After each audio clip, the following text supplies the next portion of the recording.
Hi, this is May. Today guys, our lunch is look, mackerel fish in black beans. Yes, tausi. Black beans with tomato. So, maglalagay na lang ako ng chili guys kasi I love spicy. Paano nga ba ito lutuin? Hindi ko na siya pinakita. Kasi nga nakikinig ako ng nanonood ng video habang nagluluto. So, ang pagluto nito is ito siya. You have to dry it first. Then, lagyan ng black pepper. Black pepper and asin. Kunting asin lang. Then, fry ito muna ang isda. Fry muna natin ang isda.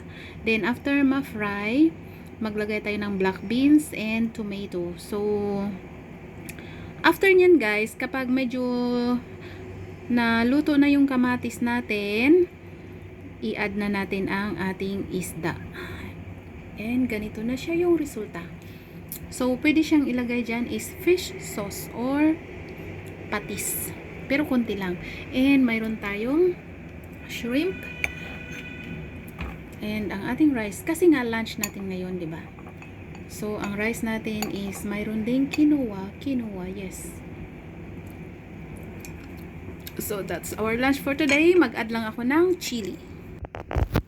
Here's our chili, guys. Chili. So, i-cut ko lang dito para ma-spread yung ano niya, guys, yung spiciness.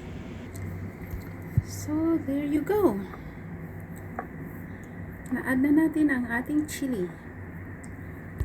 Yes. So, fresh chili, tomato, mackerel fish, and black beans.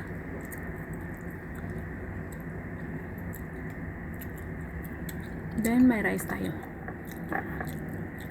Eat well, keep fit, and live happy.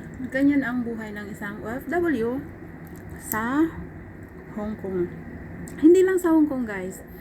Kahit saan ka mang bansa, always panatilihin ang kalusugan dahil iyan lang ang puhunan ng ating pagtatrabaho sa ibang bansa. And malayo tayo sa ating family, kaya kailangan talaga natin na panatilihin ang kalusugan. Not only physically but mentally, yes. Mentally, pinaka-importante yan kasi maraming nagdudusa na OFW pagbalik ng Pilipinas. So that's all for today. Maraming salamat po sa walang sawang suporta ninyo sa aking channel. This is May. Thank you for watching. And if you do like any of my videos, please do share it to your any social media platform or to your YouTube community. And thank you again for watching.